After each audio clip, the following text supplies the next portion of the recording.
За Македонија да излезе од кризата мора изборите да се повторат. Секое друго неуставно решение може да предизвика сериозни негативни случувања, вели во интервју за словенечката Нова 24 телевизија политичкиот аналитичар Себастијан Јеретиќ. Тој во интервјуто зборува за влијанието на Сорос во Македонија, но и за политичката криза, притисоците од меѓународната заедница врз председателот Ѓорѓе Иванов и распишувањето на нови избори како решение за надминување на кризата. Туди јас мислим да е најболша решител да се волитве поновио.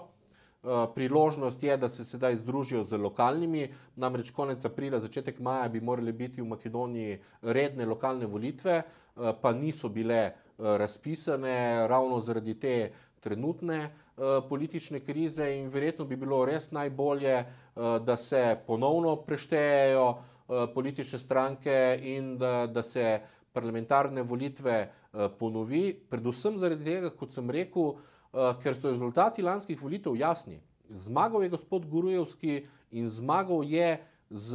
torej ne samo relativno večino, ampak tudi z partnerjem, ki je bil njegov partner v prejšnjem mandatu, torej za stranko DUI, s katero je imel že dogovorjeno vlado, dokler ni posegla sosednja država in dokler ni posegla Evropska unija in preprečila oblikovanje te vlade neke kontinuitete. Што се однесува до прашањето како е можно туѓа држава да се меша во внатрешните работи на Македонија, Јеретиќ посочува еден пример со изборите во Словенија од 1996 година. Ако постоело волја за мнозинска влада и доколку премиерите на Италија или Унгарија ги повикале представниците на италијанското и унгарското малцинство и би им наредиле да влезат во една или друга коалиција, тоа би бил скандал со меѓународна димензија.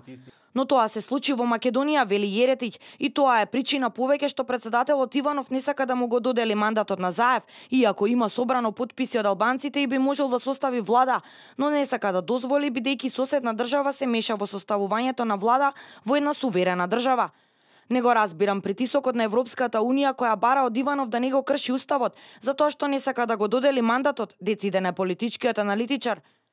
Јеретиќ повторува дека она што било преседан на изборите е големиот дел на албански гласови кои отидоа на страна на СДСМ и можноста да имаат министар за внатрешни работи и му возможи да имаат пристап до одредени архиви на одредени криминални структури. И тука се 50 до 60 илјади гласови кои го направија тој резултат. Та мајхна разлика темели предусем на 2 до 3% виши волilni udeležbi, kot se je pričakovala. Torej, en del prihaja iz kupljenih albanskih glasov, iz kupljenih romskih glasov. Ta neznanka v Makedoniji temelji predvsem na predpostavki, da je ponovno s prevzemom Ministrstva za notranje zadeve se pregledalo vse volilne rezultate in konkretne volilne imenike iz prejšnjega mandata in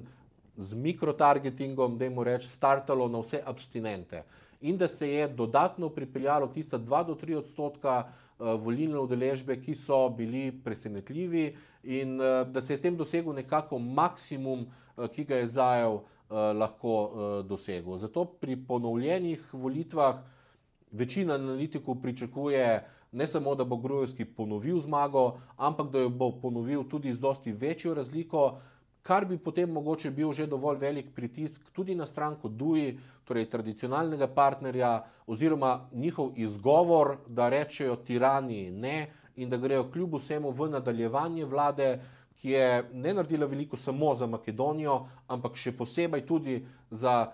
албанско етнично skupnost. Според Јеретиќ, Сорос има исклучително силна улога во случувањата во Македонија, што се гледа од неговата јасна финансиска поддршка на невладините организации и во суштина политички организации кои беа финансирани од американската амбасада, која сака да ја сруши владата на Груевски, заклучува аналитичарот.